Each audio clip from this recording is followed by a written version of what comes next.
So, hello. Sa mga magsasabi na, hindi kasi nakontento yan sa bigay niya sa kanya ng Diyos. Um, Bakit kasi retokada yan? Ano yan? Ano ng Diyos yan? Ganyan. Sa mga ganon, sa mga meron pang mindset na ganon, skip nyo na yung video, okay? Do yourself a favor. Skip mo na yung video para hindi ka ma-stress, okay? Para hindi ka na mag-comment kung ano-ano dyan, okay? So, I made this video intended for those who want to undergo rhinoplasty. So, yun. Hindi ko siya masyadong pinopost na ang aking ilong ay gawa. So, ngayon ko pa lang siya ipopost kasi para magbigay lang siya ng info or ng lesson sa mga gusto talagang mag-rhino. Okay? So, by the way, brief recap. I have a rhinoplasty first nung 2019. Unang ginawa yung ilong ko 2019. And then, ni-revise siya nung 2020. And then, eto na yung 2021. Up to now, 2026. So, nag-last siya ng 6 years naman. Okay, so, yung una kong ilong na pinagawa is 2019 sa Malabon under Vanity Aesthetics Cube, if I'm not mistaken.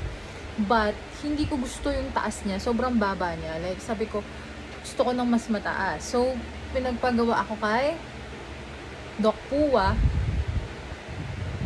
ng second na ilong ko.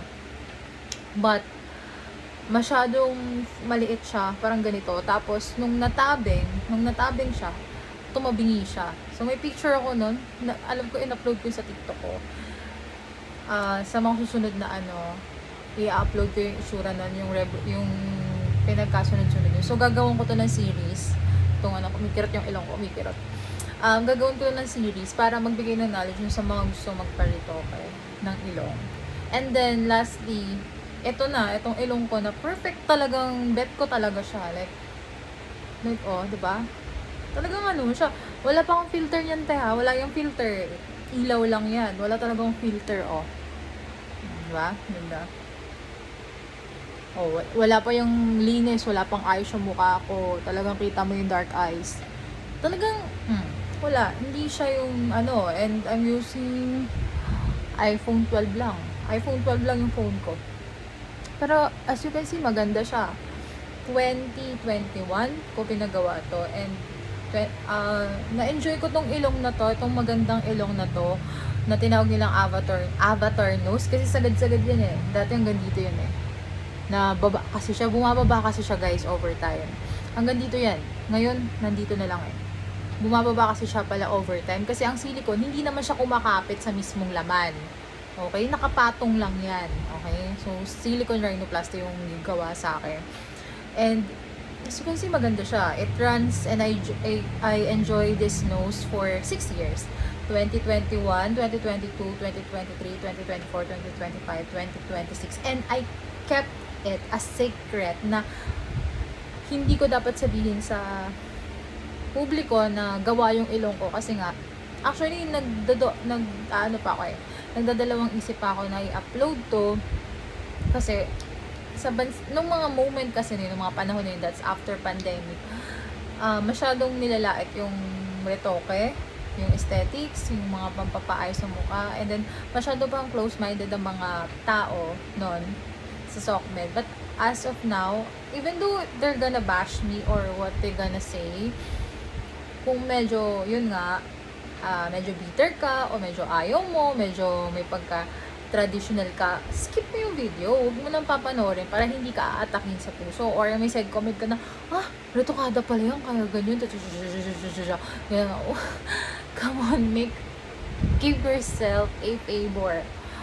Skip video ka, panoorin mo yung mga trick mong panoorin. Pero yung mga ganito, huwag mo na panoorin. Huwag mo nang bigyan ng problema yung sarili mo, okay? Okay yan, ha? So, yun nga, talagang tinago ko siya na secret. Kasi ayoko malaman ng mga tao na retokada ako. Dahil ayoko nang patulan yung mga sasabihin nila sa akin. Pero ngayon, ginawa ko siya because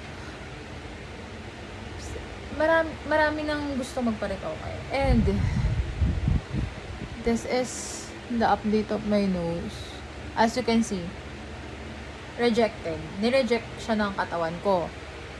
Yeah? Di ba sabi ko nga sa inyo dati, itong silicone na to, andito yan. Yung graduation photo ko noong 2022, nung graduate ako ng college, makikita niyo ilong ko hanggang dito pa yan. Ngayon hanggang dito, andito na siya. So meaning, bumaba siya. Okay? And as you can see, ayan na siya. Nagtining na yung balat, lumipis na yung balat, and abang na yung silicone palabas. So, anytime soon, mag-extrusion na siya, lalabas na siya. And hindi lang yun, may nana na siya, may fus, what we call it. May nana na siya, ayan na siya. May nana siya. So, actually, nung nakaraang taon, July 2025, namagana siya, but niresetahan ako ni Doc Pua ng antibiotic. So, naging okay siya, hindi siya palabas. Pero ngayon talaga, palabas na siya. Yan na siya. Diba? Ayan, abang na. So, rejected talaga siya. Kaya nga sabi ko, magti-TikTok na ako, gagawa na ako ng mga video. Kasi I'm gonna miss this nose. Kasi kung iuulit ko rin yung retoke, hindi ko alam kung marireject ako ulit. O kaya naman kung ganito pa siya kaganda. Pero gusto ko talaga tong ilong ko na to. Talagang bet ko siya. Ang ganda-ganda ng pagkakagawa niya talaga. Ako dos kay Doc Pua. Kung magpapagawa kayo ng ilong, suggest ko talaga si Doc Aldrin Pua ng Prime Aesthetics. And sa pag-slim ng face ko, yan ay One Aesthetics naman yan.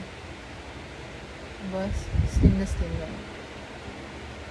So yun na nga. O tingnan mo, abang na abang. O kitang-kita naman siya, abang na abang. Diba? Sayang talaga, rejected siya. So, parang nag-ask ako kay Doc Pua kung pwede bang mag-silicone. Diba? Tatanggalin, tapos papalitan ulit. Kasi ito, rejected na to. So, kahit ibalik mo to sa'yo, hindi na ito tatanggapin. Ni-reject na to eh. So, hindi daw yun pwede. Kasi nga, rejected ka na ng silicone. And, yung mga options na natitira sa akin is Gore-Tex, rhinoplasty, and yung sa rib, yung sa cartilage, yung sa sarili mong laman. But it costs a fortune, masyadong mahal yon. Ang silicone rhinoplasty kasi ngayon around medyo mura pa siya. But the Gore-Tex is 100,000 to 120,000. And yung sa rib, it's 250k if I'm not mistaken. 200,000, 250k. So, masyado siyang pricey. So, yun na nga. Basta panoorin yung susunod na series natin. Kung anong gagawin ko na dito. But, I'm gonna miss this nose. Yun lang.